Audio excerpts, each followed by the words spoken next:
નમસ્તે મિત્રો, મારી કુકિંગ ચેનલ અલકા સરોઠિયામાં આપનું ખૂબ ખૂબ સ્વાગત છે। મિત્રો, આપણે સૂજી કેક તો જોઈ, પરંતુ આજે આપણે બનાવીશું ઘઉંના લોટમાંથી બનતી કેક। સરસ સોફ્ટ અને સ્પોન્જી પણ બને છે। આ કેક બનાવવા માટે મેં થોડા ડ્રાય ફ્રૂટ્સ પણ યુઝ કરેલ છે, જે આપણી કેકને હેલ્ધી બનાવે છે।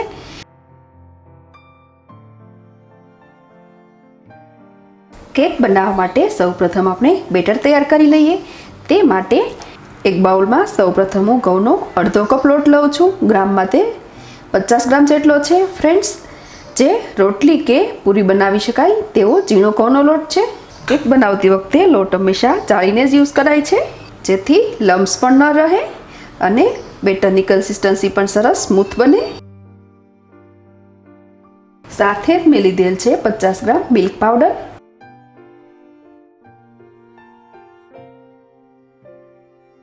ફ્રેન્ડ્સ, આપણો મિલ્ક પાવડર સ્વીટ છે, માટે મેં 50 ગ્રામ લોટ સાથે 50 ગ્રામ દળેલી ખાંડ લીધી છે। મેઝરિંગ કપ મુજબ અડધો કપ જેટલી થાય। સાથે જ એડ કરીશું 1/4 ટેબલસ્પૂન જેટલો બેકિંગ પાવડર તેમજ બેકિંગ સોડા।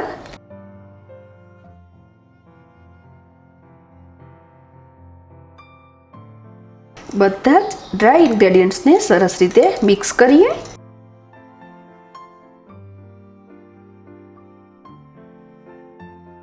હવે તેમાં હું એડ કરું છું 1 ટેબલસ્પૂન જેટલું દેશી ઘી। ઘીના ઓપ્શનમાં બટર પણ લઈ શકાય। સાથે જ હું લઉં છું 1/4 ટેબલસ્પૂન કુકિંગ ઓઇલ। ફ્રેન્ડ્સ, આ કુકિંગ ઓઇલ આપણે ફ્લેવર વગરનું ચૂઝ કરવાનું છે। ફરી આ બધું મિક્સ કરીએ। રિક્વાયરમેન્ટ મુજબ થોડું થોડું મિલ્ક એડ કરીએ અને બેટર તૈયાર કરીએ।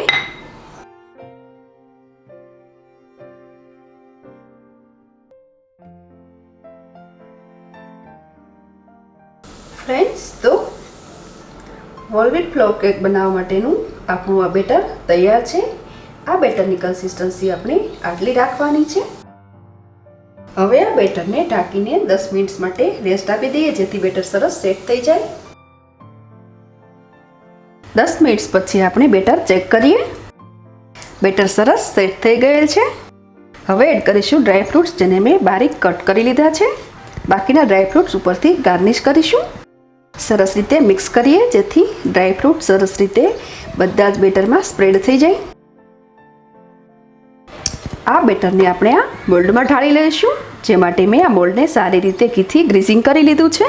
મોલ્ડના બોટમમાં આપણે બટર પેપર લગાડીશું। બટર પેપર યુઝ કર્યા વગર પણ ઘઉંના કરકરા લોટથી ડસ્ટિંગ કરીને પણ કેક ઇઝીલી અનમોલ્ડ થઈ શકે છે। આપણે તૈયાર કરેલું બેટર આ મોલ્ડમાં સ્પ્રેડ કરી દઈએ। ફ્રેન્ડ્સ, આપણે અહીંયા ઓવન યુઝ કર્યા વગર જ આ કેકને બેક કરવાની છે, માટે આપણે આ કેકનું લેયર બહુ થીક નહીં રાખીએ, અને જો બેટર થોડું વધુ હોય તો થોડી થોડી કેક 2 વાર બનાવી શકાય। ડ્રાય ફ્રૂટ્સથી ગાર્નિશ કરીએ। તો મિત્રો, બેક કરવા માટે આપણી આ કેક તૈયાર છે। હવે આ કેકને આપણે બેક કરી લઈએ।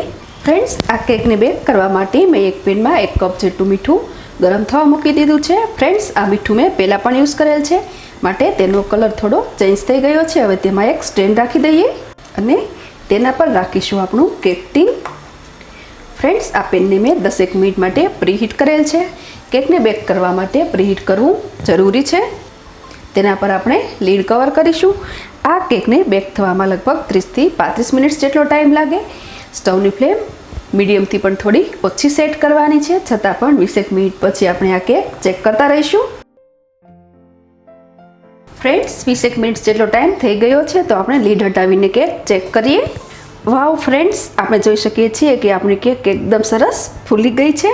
આપણી ટૂથપીક સાવ સાફ દેખાય છે, મતલબ કે આપણી કેક સરસ રીતે બેક થઈ ચૂકી છે।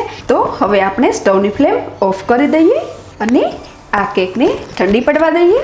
10 મિનિટ બાદ આપણે આ કેકને અનમોલ્ડ કરીશું। તો ફ્રેન્ડ્સ, કેક બની ગયા બાદ કેકને અનમોલ્ડ કરવામાં બિલકુલ ઉતાવળ કરવાની નથી। એટલીસ્ટ 10 મિનિટ તો ઠરવા જ દેવાની છે, જેથી કેક આસાનીથી અનમોલ્ડ કરી શકાય।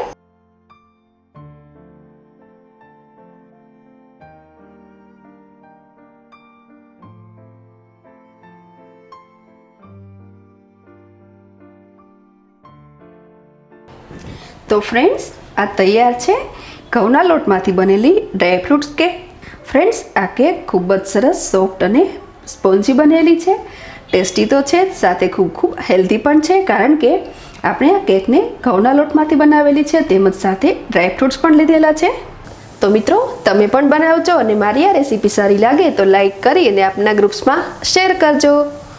તેમજ આવી અવનવી રેસીપી જોવા માટે મારી ચેનલને સબસ્ક્રાઈબ કરવાનું ભૂલશો નહીં.